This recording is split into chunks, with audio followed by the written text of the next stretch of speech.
So obviously, if you see the title of the video, guys, title of the video is LeBron James has become the first player ever in NBA history to score 40,000 points. And it is meaningless. It is. I'm going to explain now. But first things first, before I say this.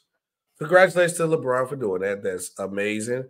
I'm proud of LeBron. That's something that we probably thought we'd never see in his lifetime, or my lifetime. I thought it was going to be like an old man. But sure, it is meaningless because of the NBA fan base. You fans made it meaningless. First thing first, the team started it off that first. Can y'all win a game? Can y'all play hard for this guy? Once. I'm tired of seeing LeBron James break records, and every time he loses. I don't know what game. I can't tell you off the top of the head a game where he broke a record and he won. And that's a part of the problem. Like, y'all can't even put it up for fourth effort to try to get the W for your mans who did something record-setting in history books. So when we go back later in life to go look and say, hey, this is LeBron James 40,000-point game, but we're going to see an L at the end. I don't want to hear that it was the Nuggets, because you can win on any given Sunday, any night during the regular season. You can get it up. So the next problem I have is that the fan bases, the first bit of it happened, instead of just really sitting there and celebrating what we see, because this man scored 40,000 points, which is amazing. Nothing but narratives came right back after of it. And LeBron fueled the fire. The first thing he said in the the post-game interview, oh, everybody just want to see me fail. And that's not necessarily true. Sean, you brought it up before the show. You see one person say something bad, LeBron probably have like 1,000 comments. You the king, you the GOAT, this, and that. 40,000, greatest of all time. It'll be that one dude be like, you ain't better than Mike, or you trash, or PTPDs. And then whatever, you know what I'm saying, whatever they want to say to hate LeBron, with the narrative that they push, and he'll let that push everything. And his fan base do that all the time. Because even like, shout out Barry, but the first thing he said, of course I'm going to say this, before he even heard what my take was, I'm a Jordan guy. And he know I'm not a Jordan guy. Just because Jordan right here, I'm not a Jordan guy. He played for the Bulls. And I'm looking at this, right? The first thing I see from the Jordan side, this still just comparing to Mike.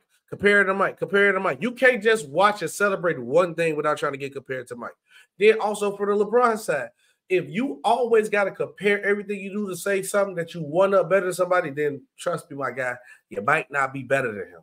Or also when somebody have an opinion that's different from your side, don't tell me I'm a hater or I'm a Jordan guy. No, I'm just telling you the truth of the matter, that all y'all narrative pushing, it meaningless. We didn't even enjoy the night. The first thing the man said out his mouth, people want to see me fail and hate. Like, what are we doing? And then also with the conversation that it really goes down to, because I don't think LeBron doing right now is for the GOAT debate.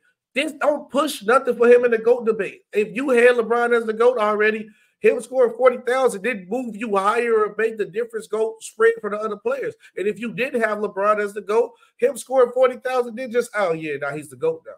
That's why it's meaningless. Y'all literally took the floor from under us, and it just fell out the way. It just be like, okay, he already broke the scoring record. Making it 40,000 don't make it no different. He's just an all-time leading scorer.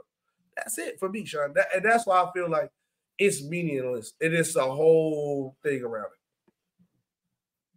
it. So, SB, I agree with you. First, you got to win the game, right? Please. Breaking a record or setting a record or passing a milestone in a game that you don't win doesn't mean much to me either. That's first. And also, you were playing the team that swept you out of the playoffs last year in the Western Conference Finals, right? They are the team that you were measuring yourself against. Mm-hmm. You got to win the game, right? For the milestone, because again, there's a difference between breaking a record and setting a milestone. Mm-hmm. Tonight was set a milestone. I don't generally care about milestones. Records is a different thing, right? That's a different thing. When you break a record, I generally care about it. That's the first thing. The second thing is to your point, one guy has made a career of crapping on everything LeBron has done. One dude. Yes. One guy. For the most part, the media, and I would even say for the most part, the basketball community, the unbiased basketball community, has largely been very supportive of LeBron because we understand what we're watching. We are watching greatness. We are watching, someone who came in with more hype than anybody probably since Kareem Abdul-Jabbar came in the NBA as well, Cinder. Like, that's the level of hype LeBron was coming in to. And obviously in the age of, media, and this is, a little prior to social media, but in the age of where he comes of age, during the age of social media, and he's trending constantly, and every one of his moves he makes is constantly being watched. He is a guy who is a great Black American success story. So yes, he is. So we get, and we salute that, right? We will never, ever, ever disparage that. But when you say, "Oh, everybody wanted me to fail," no. Who is everybody? Everybody. That one dude in the barbershop who don't know what they're talking about. That one dude on TV whose name is Skip Baseless, and who's struggling right now to keep up views. Come on now. Yeah, so like, come on, man. We're not doing that. And again, at the end of the day, it's a testament to his longevity. It's a testament to great health, because that's the other part of it too, right? Is that LeBron, like Kareem, has been fortunate where he never really dealt with major injury where he missed an entire season or a good portion of a season. He has, figured out a way to take care of himself and take care of his body in a way that allowed him this level of longevity. And shout out to him, because again, everybody's not as dedicated, to do that. And he's figured it out. So, this whole thing of, everyone will see it. No, man, it's cool. I think where you start to lose people is when you say stuff like, everybody wanted to see me fail. And I had a couple people text me like, what is he talking about? I said the same thing. And that honestly, that was the nail in the coffin, because I got with like the fan point. People gonna do what they do with the fan thing. You're gonna make shirts, you're gonna say, yeah, that's cool. But when he said that, I said, bro, you fall into the same trap of this. And they are the problem. And but the first thing, come on, bro. Who want to see you fail like that? You got one dude. Really, just one dude want to see you fail. Nobody, the general public don't want to see LeBron James fail. The general public actually love LeBron James. How I know? He has more followers than the NBA. Now I ain't talking about his toxic followers, but he has a casual following fan base that just like, hey, bro, he great. One of the greatest players I ever seen. I say Jordan is the GOAT. I figured, because I'm my basketball man, my knowledge and see what's done with the game of basketball, how it is. But two of the best players I ever watched in my whole life, I watched from day one, is Kobe and LeBron. Two of the greatest players I ever seen and watched them play. That's all. Like, people who actually watch you play from the ground up appreciate that, bro. But LeBron falling into that same trap, and that's why his fan base act the way we do, and we get dumb stuff like this. And you go to the post-game press conference and be like, everybody just want to see me fail. They always don't, bro. You was a kid from Akron, came from a single-parent home. You're a black guy, black athlete who was the face. You was a guy who didn't get in no trouble publicly. You was like the Captain America. You are the NBA's golden child. People respect Michael Jordan as the GOAT, but if you had to be a representation of what you want the NBA to be on and off the court, LeBron James is a picture perfect guy you want. Nobody would say Michael Jordan. Michael Jordan gamble, drink, smoke all the time, and it's on record, and you see it. You don't see LeBron doing any of those things in a bad light. Because even when LeBron do have his Lobos and do his drink thing, you just look at it as he promote this liquor. It's a business thing with it. Every time you see LeBron, he with Savannah, his family, pushing his son. Because the same thing goes with now he got Bronny in the trap. Now he bring up Bronny because I don't like really doing like the kid thing, but it's like you saying things like, which I'm not mad at you because you're a dad.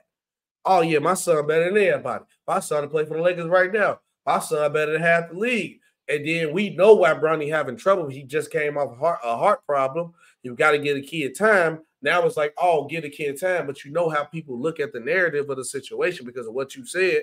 They ain't going to look at the reality of the fact. And that's the same problem with LeBron and his 40,000. They not looking at the reality of the fact of the 40,000. The reality of the fact is Bronny got a heart problem. He had to get himself back together. Now he got to give him time to get back in rhythm. Now it's like, oh, give the kid, let the kid be a kid. You didn't let the kid be a kid.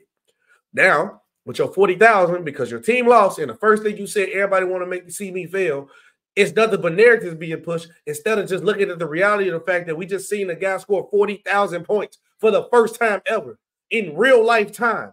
That's what takes it away. And that's because what LeBron did, he made it meaningless because it wasn't even about the 40,000 points no more. Everything went out the window, and he played a part in that, bro. And that's go ahead. And I think too, right? And this is where I've often been critical of LeBron. It's not what you do so much as what you say.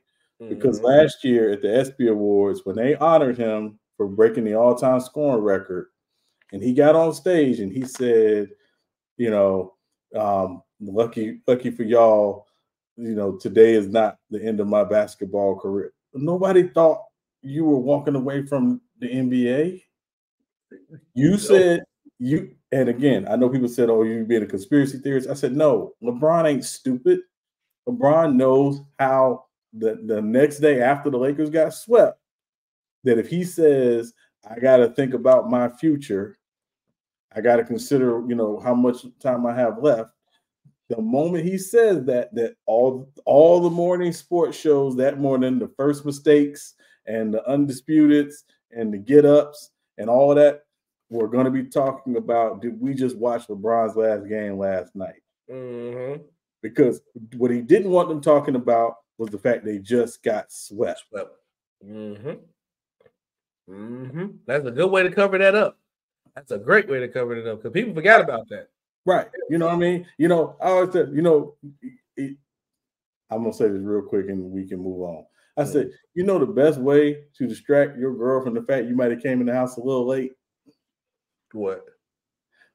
Excuse me. Get up early in the morning and fix the biggest breakfast in the world. Right? You know. You know what I mean? Like you know what I mean? So it's what you do, right? You gotta flip it. That's it. You just gotta flip it. Yeah, you're gonna be tired, but at least you gotta flip it. You're distracted. So yeah. Now 100% agreed on that. He said LeBron is sensitive as heck. I agree, man. Salute everybody. Goat said LeBron is acting, he reads the script just like everybody else does. He writes his own words to that script. He needs to start reading that script, bro. He said my guy speaking his own point. Broadcast so much about what other people think. That's why he strives on personal accolades. That could be true. That could be true. And he don't need to, bro. Like, bro, you one of the greatest basketball players ever to play. And this, the one last thing too, right? And this was the last thing that irks my nerves. We got to move on because we got a lot of football stuff to talk about too. The narrative from both sides, because obviously I'm still standing on my record of saying that the Jordan and LeBron debate, not even the greatest basketball player debate, Jordan versus LeBron debate ruined basketball. A perfect example, right? When KG, I'm gonna go both sides. When KG was just saying, man, we ain't never seen nobody like LeBron play this long. So everything KG said was valid. But then when he just had some recently, he was saying LeBron's on that new type of juice, allegedly, which I don't probably believe is alleged. That man take care of his body. Allegedly, now everybody's KG voice ain't valid. But when he was just on LeBron's side, it was cool. Let's go with the Scotty thing, right? Scotty doing the No Bull tour. Man, Scotty just jealous because of this, just this and that. And he just came out recently said Michael Jordan is the greatest player ever. Oh, now Scotty voice valid. I hate that, bro. It's just whenever everything is that if it fits your side of your narrative, your story that you want to push, then you do it. And I hate it, bro. I hate it. Oh.